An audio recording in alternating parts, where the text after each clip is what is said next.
Hello বন্ধুরা, দেখেন দেখেন মজার একটা জিনিস। আমার এই ভাইটা সাপুরিয়া ভাই, সে বিন বাজাচ্ছে, অরিজিনাল বিনের সাউন্ড বা শব্দ কি সুন্দর বাজাচ্ছে।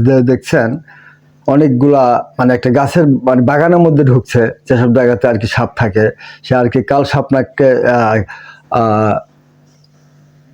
পুরুষের কাছে কি থাকে, মানে যেটা মনি থাকে, তাই না? মানে পুরুষ নাগ, মানে যাকে বলে নাগরাজ, নাগরাজকে ধরার জন্য সে ব্যাকুল হয়ে পড়ছে। যে চলে গেল সে নাগরাজের সামনে, বিভিন্ন রাস্তা অতিক্রম চলে গেল, তার সামনে চলে গেল নাগরাজের সামনে।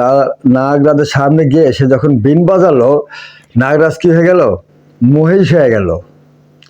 এটা দেখে তো নাগরাজ পুরো ঘাবড়ে গেল, সাপুরিয়া পুরো ঘাবড়ে গেল। কি অবস্থা! ভিডিওটা অবশ্যই শেয়ার করে দিবেন, খুব ভালো একটা ভিডিও। থ্যাংক